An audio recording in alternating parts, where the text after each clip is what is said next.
it doesn't bother me at all. Ryan actually texted me yesterday and just said he was going to keep me in the loop with everything. So, What's up, guys? Swift here, covering everything Chicago Bears. There's some more rumors and narratives flying around that I wanted to address today.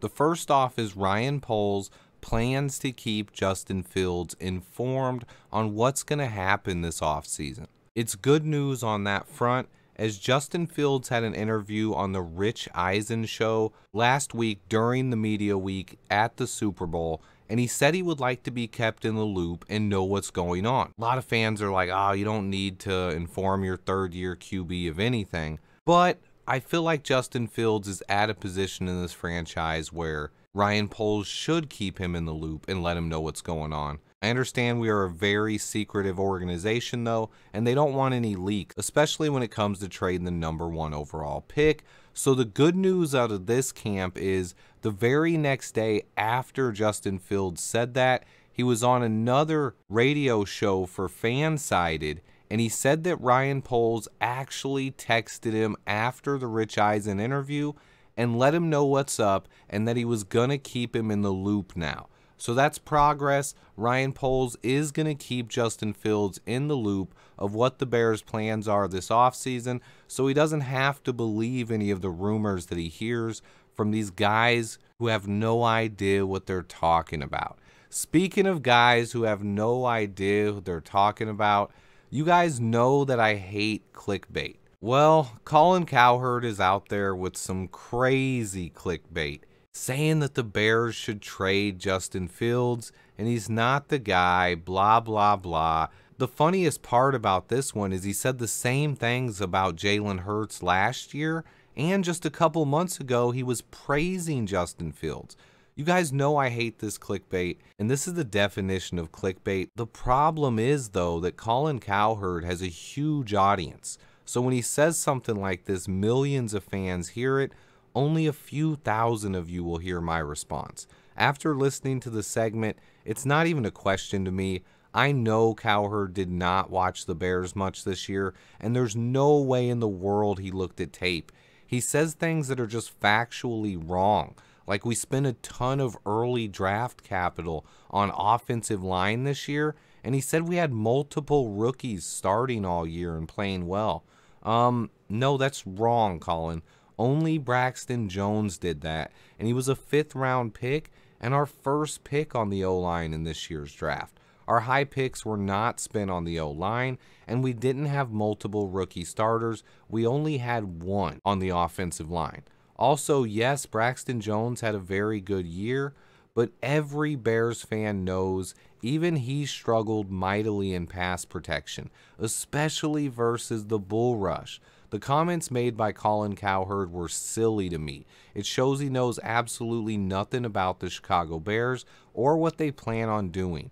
On November 16th, just a few months ago, this same guy, Colin Cowherd, said that our offensive line hasn't been good since the 1980s. He made fun of our receivers and the talent on the team, but he said they nailed the head coach and GM and quarterback, praising Justin Fields and Ryan Poles. His words today were a complete 360, and it shows you that this guy has zero integrity. He just says things. He doesn't have basis for them. He just says whatever he thinks will get the most clicks. I'll let you hear it for yourself at the end of the video. Stick around for that, but the bottom line is Justin Fields is not getting traded, and Ryan Poles is actually planning to keep him in the loop now.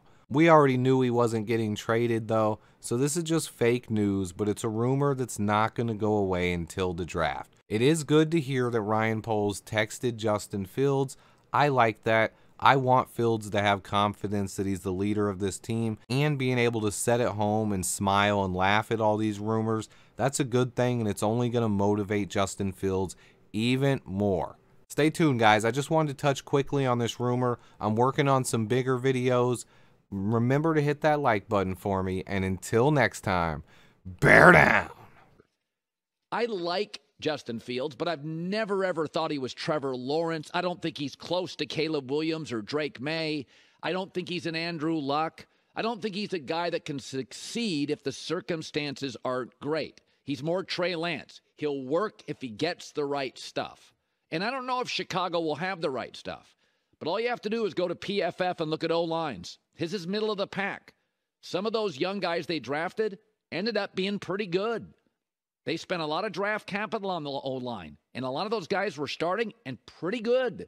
And they've got capable backs and a top tight end. And I think a good offensive coordinator. Yes, they could use other receivers. Nobody disputes that. But the numbers for Fields have not been great. If he struggles next year, you'll get nothing for him. Now you could probably get the 8th pick. I mean, if Carr goes to Carolina and Jimmy goes to Tampa, you think Arthur Blank, owner of the Falcons, wants to sit there and be awful again? I don't think so. Not like I know Arthur Blank well, but I don't think so. I think it's something you absolutely have to consider. This organization wasn't winning with Roquan Smith. And one with Khalil Mack. You weren't posting playoff wins. What's Will Anderson going to do? I didn't with Fields. He's more YouTube star. Sensational plays, but the little stuff, footwork, accuracy, I think you have to consider it. Here's 4 reasons. One more season of average to bad, and you'll get nothing for him. Secondly, the Bears have a defensive coach and a defensive culture, and they didn't draft him. He's not their guy. Third, Chicago probably won't have the number 1 pick for a while. I don't think they'll be good, but you're not going to be in this territory again. Use the opportunity. And 4, you had Khalil Mack and Roquan Smith, and you couldn't win games. You think Will Anderson is going to come in and turn the franchise around? As you can see, he clearly doesn't follow the Chicago Bears. He says things that are just inaccurate, that we had multiple rookie starters on the offensive line that played very well, when in reality it was only 1 rookie starter on the offensive line. And yes, he played very well in run blocking situations, but not pass blocking, even according to what he says. He says check PFF. Yeah, check PFF. Our pass blocking's not that good. Our run blocking graded much better. He didn't even check his own stats that he's trying to use against us. Then he says this team didn't win with Khalil Mack. We won a lot of games when Khalil Mack was here. And as far as Khalil Mack and Justin Fields, they only played a few games together, and they didn't get any of those games with Ryan Poles and this new front office. On top of that, what I have for you now to finish off the video is Colin Cowherd's comments from just a couple months ago about how Justin Fields is the guy and how we found the right quarterback and the right GM. He doesn't have integrity. He just says stuff. I just want you guys to hear it for yourself. I'll leave the links to both of those full videos in the description if you want to check them out. Enjoy, guys, and until next time, bear down. First time in a long time. I mean, a long time. I think they've got the right GM, the right coach, the right offensive coordinator, and the right quarterback. Very encouraging in the last 6 games. Justin Fields' passer rating with an average O-line and very few weapons is right up against 100. That is really encouraging. But this league is about 4 or 5 things. I still don't love the Bears' ownership. But if you have the right GM, coach, quarterback, offensive coordinator in 2022, I think you can overcome that